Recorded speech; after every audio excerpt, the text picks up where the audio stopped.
Happy hunting. Hunt me. I'm the hunted one. I'm hunting most things. Let us hunt some. You can hunt. Have you hunted me? You're being hunted. Good morning, welcome back to another top 10 from steemhunt.com for the 11th of October 2018. Let's get into the hunts for today. The first one is getoutfox.com. Outsmart, outmaneuver, outperform the ultimate optimized gaming network. Now this is on the back of a great VPN host that I use regularly, and I really recommend that you look into this because I really think this is going to go somewhere. And I think they're going to start to maybe target clans and gaming organizations to help with, better internet connections, lower latency, and just improve the performance of the route to those servers. Because obviously, a lot of these companies have cloud allocations for where they deploy their servers. It normally happens in a runtime environment, so you can optimize to a certain degree the routing to those servers and make it better, make it more stable. And they're already supporting a whole bunch of these games, so pretty much every one of these games has got their own server deployment, be it on Amazon or Akimi or whoever they're using as their backend provider. Worldwide network built on top of the fact that they've already got 700 VPN servers distributed around the world, so these guys are an experienced team. They know what they're doing. Like they say down here at the bottom, comes from the makers of Viper VPN, the world's most powerful VPN, which we engineered, owned and manage. And then professional esports teams already use Viper VPN to increase speed protection against DDoS and play new titles from any location. And I have to say, I find them like an incredibly solid provisioner of services. Next up, Santo Coffee. Santo Coffee cubes are now on Kickstarter. This is kind of interesting. Really nice design. I really like the simple design. I like the configuration. That looks perfect on videos, on packaging, as you would expect from a coffee company. So how do you prepare these Santo cubes? So 1 or 2 cups in your cup. 1 or 2 cubes in your cup, should I say. Stir for 10 seconds. Enjoy your coffee. So it's putting coffee into a cube format. Easy to prepare. Just drop in water or milk. Stir and enjoy. 100% Colombian coffee, handpicked and made with traditional natural techniques. Our cubes are sweetened with evaporated, unrefined sugar cane, making it healthy and nutritional. Support coffee growers and families. This is kind of awesome especially for people on the road who don't want to necessarily deal with grinding any kind of coffee. You can just chuck one of these cubes in and off you go. EU Live efficient urban light vehicles, the L5E. This kind of reminds me of a futuristic looking smart car. It's really, really cool. The only thing I don't like about it or freaks me out about it is that back part of it. It looks super skinny, and those wheels together like that, it looks like it could be quite easy to push one of these things over. Hybrid vehicle, permitted to use all roads with a maximum speed 130 kilometers, runs in zero emission mode, up to 70 kilometers an hour, so it's not a slouch. After which it switches to a petrol motor. Its modular powertrain can be used on a variety of L category vehicles. I'm not sure what L category are, but we're seeing an absolute explosion of electric transportation coming out these days. Next up is the Razer 2 phone. Not content with pushing their original Razer gaming phone, literally 3 months or so later, it feels like 3 months, maybe it's 6 months, but it feels like 3 months, they pushed their Razer 2.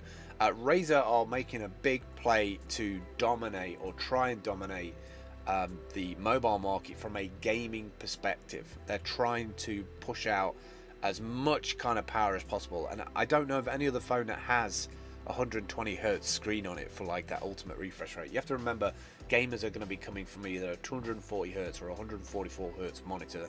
They're going to want to have some kind of refresh rate in that ballpark. 120 is a super acceptable minimum, especially on a mobile device. 5.7 screen, 120 hertz, 1440 by 256 IGZO display. IGZO, I think, are Japanese. They make incredible technology. Now improved with a 50% brighter display and better color accuracy to take the Razer to the next level. The good thing that Razer's got is it's got a great marketing team, got a great graphics team. They really know how to put a website together. It's got that powerhouse of the Qualcomm in there, the 845, which I think is the most powerful one they do at the minute. 8 gig of RAM. I mean, you've basically got a very capable computer, portable computer in your pocket, which is crazy these days. AutoPi is next, a revolutionary device based on the Raspberry Pi, the first extendable Internet of Things IoT platform for your car. No brainer, really. I presume they use the Raspberry Pi W because of the size of this unit.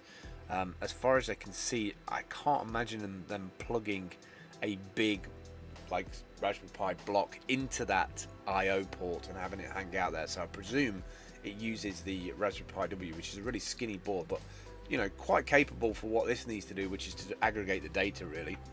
And obviously it's going to give it the Wi-Fi and everything on there. This has actually got 3G, 4G connectivity in there as well. GPS, HDMI out, 2x USB, accelerometer, speaker, Bluetooth, GPIO pins and Wi-Fi. With built-in access through 3G, 4G plus Wi-Fi and Bluetooth depending on your model. It's also a cloud thing, so make data visualizations, asset tracking.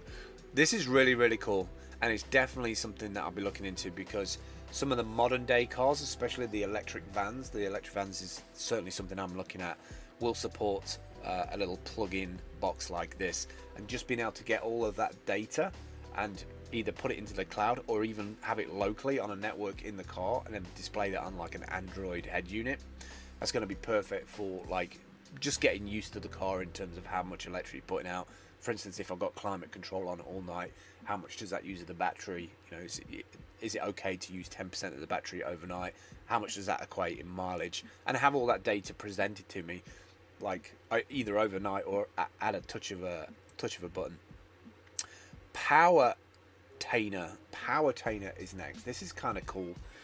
All Power Labs 150 kilowatt Power Tainer PT150 is compact and cost optimized biomass power generation system, all in a shipping container. All the technology, everything, all the engine, all the power, all inside of this. I love the fact that anything that gets built in a shipping container, I just know they can close up the door, stick it on a ship it somewhere, deliver it on the back of a truck, bang, you know, literally half a day set up, bang, it's in operation and working. The fact that we can deploy these things in certain places, I think that these things are going to be part of our solutions when it comes to power management, especially when we have power outages or finding better ways to use, you know, how do I describe it? The remaining stuff of like when we're doing like culling of like forests, what we have to do is we have to like cut out every other tree to like thin out the forest, for instance. Because you have to let the light through to hit the trees, otherwise the other trees die, and also the surrounding area where the trees are. You need light on the ground so that the stuff that's falling from the trees can create moss, or at least keep the tree sustained. So that stuff has to go somewhere. So having one of these things on site and chucking that mulch into the top of this machine, and then there's the whole engine in there to fully utilize that biomass and turn it into energy. And you could probably have like, I don't know, a charging unit here for a car or some electric car or something, from the benefit of that. So you're completely using the waste as waste management for power.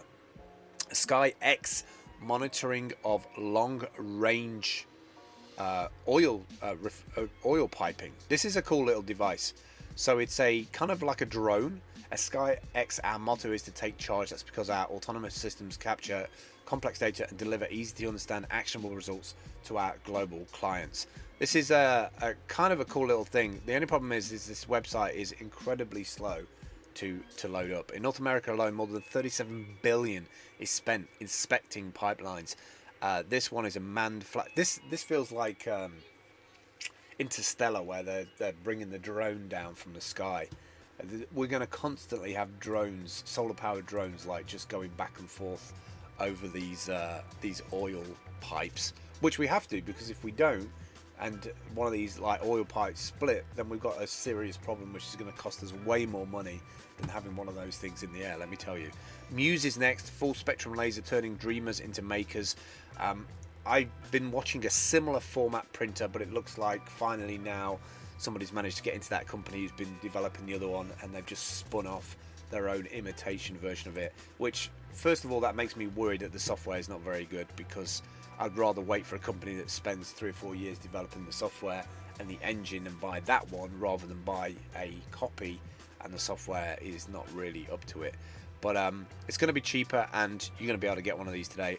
I'm desperate to get one of these like laser cutters, marking, engraving things. I can make so much cool stuff with this, and I have so many different ideas for deploying some of this stuff, and a marketplace for this stuff as well, especially for drop shippers. That's all I'm going to say on that. Last two today then, the Area RAE Pro, the first choice of first responders. For years you've relied on Area RAE for first line of defense. As the threats have evolved, our technology has too. Wireless multi-gas, multi-threat detector is equipped with more sensors, more versatility, and more insights into threats happening in real time. That thing is a beast. It has so many different additional elements on it for scanning in real time, like environmental stuff around you, detection systems for not only gas but like pollutants, I presume, and obviously that's going to be a big thing in years to come as well. Finally today, Dashcart. Buy everyday services using cryptocurrency, sell small amounts of cryptocurrency and receive fiat currency transferred to your bank account. Buy and sell gift cards, buy airtime, television subscriptions, and pay for your electricity bills, all in one little thing. Dash is making moves. Let me tell you, Dash is making some serious moves, and I think it's going to be around for a long time. I think Dash is a sure bet, way more than like Bitcoin. Even if things crash, people are investing in this. We have a lot of people using this on a daily basis in countries like Venezuela.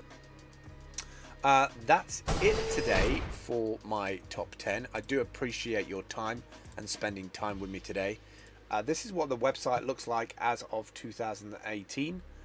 All the hunts are on the right hand side here. When you click through, it appear on the left. Hit the white button, takes you to the hunt. You can fill out this form and submit your own like product to the site. Put in the title, description, tags, all that stuff. Click on post, goes to the Steam blockchain, and then it's potentially going to get an upvote, which will give you a nice little return in 7 days on the Steam blockchain for submitting something. And you can submit as many as you want per day, but only one of them will get upvoted. That's it for me today. I will catch up with you soon. Have a great weekend, and I'll see you tomorrow. Prepare the path of a steam. Smell of steam. Stumnassie, wat is een stumnassie? Stummachine. Why shouldn't a guy